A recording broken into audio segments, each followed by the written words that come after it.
somatic therapist, and I specialize in helping people, helping women to overcome whatever their beliefs are about themselves that is holding them in a pattern that they don't want to be in, that they're stuck in. So I came to this place, quite honestly, of my own winding journey.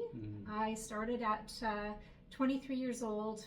Life wasn't unfolding the way I was expecting it to be, and I found myself in a state of depression, and I didn't quite understand why. I lacked boundaries. I lacked understanding of who I am, what I am, and why I kept getting myself involved in the same patterns, and more specifically, why wasn't I happy? So I had discovered emotional freedom techniques, otherwise known as EFT and or tapping, back about 10 years ago, so about 2014 or so, no, 2013, and then I had an opportunity in 2014 to train in this. You also mentioned certain modalities in the conversation. Let's talk a little bit more about these. You said EFT and a few others. Could you introduce us to these modalities? What are these? Sure. Well, they're based on energy psychology, and that is where the energy systems of our body connect with the energy of our mind. So we are a complete system. I think all of your watchers will know that the mind-body connection is very important, and it's been studied, and it's shown that you can't separate the two. Yeah, of course. In emotional freedom technique, we are bringing elements of cognitive behavioral therapy along with exposure therapy, so the classic psychological references, along with the Eastern thoughts and traditions of acupuncture. So the meridian lines of the body, the energy centers. And by combining the two, we are able to have a really unique change that happens in your brain in any kind of traumas that have happened in your life, any kind of stressors, any kind of physical ailments that you have. And it's the combination of tapping, which is why it's also known as tapping, on the meridian endpoints, or on the acupuncture points with which we actually do acupressure, while we're talking about whatever it is that is in your mind that's upsetting you.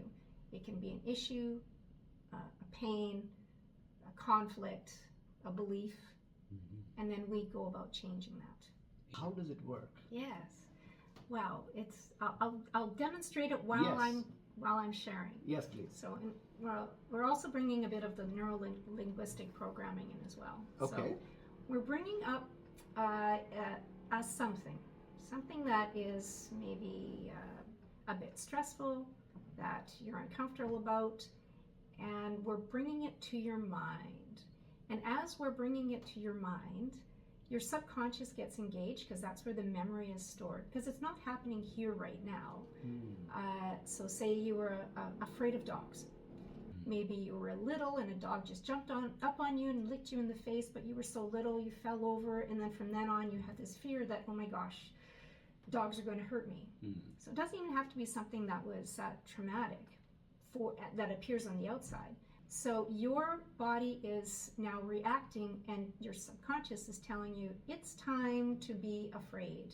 We need to withdraw. So your nervous system does the fight, flight, or freeze response in order to keep itself safe from whatever it feels is an issue.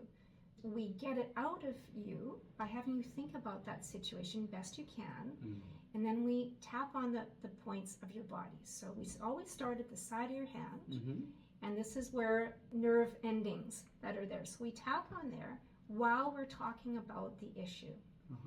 And what that does is it starts to stimulate your energy system. So it's letting your system know, okay, we are going to be going into something calming. Because you think about acupuncture or pressure, when you're in the points, you're increasing the flow of energy in those points. So we're tapping on it while we're actually talking about what it is. But you say that 3 times, and then you go to the top of your head, the very center, top here, and then you say something about that memory, this memory of being hurt by a dog. And then you take your 2 fingers, and you go to your eyebrow point, and you tap really lightly, about 7 times, while you're saying the same thing. This memory of being hurt by a dog. And we go down to the side of your eyes, this memory of being hurt by a dog. Under your eyes, this memory. And we're just saying the same thing over and over again, because your subconscious is thinking about the event. And depending on the situation, we say a little bit more. But for example, that one, and then we go under our nose, and then on our chin, and we're saying the same thing. And then we go down to our collarbone. So your collarbone and about an inch down, and you usually go like this to get all the points. It can be over top of your clothing. Say this memory about this dog. And then under your arms, usually about 4 inches from your armpit, maybe where a lady's bra strap would be. This memory about the dog, or I was so scared, whatever it happens to be. And you're tapping on it.